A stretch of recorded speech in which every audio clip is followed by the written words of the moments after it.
నమస్కారం. ఆదాబ్ హైదరాబాద్ న్యూస్కి స్వాగతం. పవర్పై వైట్ పేపర్, విద్యుత్ రంగంపై శ్వేతపత్రం విడుదల.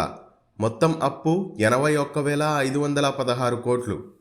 నష్టాల ఊబిలోకి విద్యుత్ రంగ సంస్థ. 62,641 కోట్ల రూపాయల నష్టంలో డిస్కం. శ్వేతపత్రాన్ని ప్రవేశపెట్టిన డిప్యూటీ సీఎం భట్టి. 3 అంశాలపై జ్యుడిషియల్ విచారణ. సభలో ప్రకటించిన సీఎం రేవంత్ రెడ్డి. గత ప్రభుత్వం తీరుపై మండిపడ్డ అధికార పక్షం. అప్పులు చేసి ఆస్తులు పెంచామన్న జగదీష్ రెడ్డి. ప్లాంట్ల పేరుతో దోపిడీ చేశారన్న కోమటిరెడ్డి. జన్కో అప్పులు రాష్ట్రం ఏర్పడే నాటికి 7,662 కోట్లు.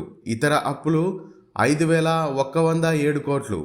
10 ఏళ్లలో చేసిన అప్పు 25,135 కోట్లు. కొత్తగా చేసిన ఇతర అప్పు 9,524 కోట్లు. మొత్తం రుణభారం అప్పట్లో 16,635 కోట్లు. తాజాగా అప్పుల భారం 53,963 కోట్లు. ట్రాన్స్కో అప్పులు రాష్ట్రం ఏర్పడే నాటికి 2,411 కోట్లు. ఇతర అప్పులు 2,897 కోట్లు. 10 ఏళ్లలో చేసిన అప్పు 8,119 కోట్లు. కొత్తగా చేసిన ఇతర అప్పు 8,719 కోట్లు. మొత్తం రుణభారం అప్పట్లో 6,277 కోట్లు. తాజాగా అప్పుల భారం 24,476 కోట్లు. అసెంబ్లీ నిరవధిక వాయిదా. తెలంగాణ అసెంబ్లీ సమావేశాలు వాయిదా పడ్డాయి. సమావేశాలను నిరవధికంగా వాయిదా వేస్తూ స్పీకర్ గడ్డం ప్రసాద్ కుమార్ ఉత్తర్వులు జారీ చేశారు. కాగా 2 రోజుల పాటు సమావేశాలు వాడివేడిగా జరిగాయి. లోక్సభ నిరవధిక వాయిదా. చివరి రోజు కొనసాగిన సస్పెన్షన్లు. పలు కీలక బిల్లులకు సభ ఆమోదం. విద్యాశాఖ మంత్రికి 3 ఏళ్ల జైలు శిక్ష. తమిళనాడు మంత్రి పొన్ముడికి 3 ఏళ్ల జైలు శిక్ష. శిక్షతో పాటు 50 లక్షల రూపాయల జరిమానా విధింపు. 2006-2011 మధ్య అవినీతికి పాల్పడినట్లు ఆరోపణలు. 2016లో నిర్దోషిగా ప్రకటించిన ట్రయల్ కోర్టు.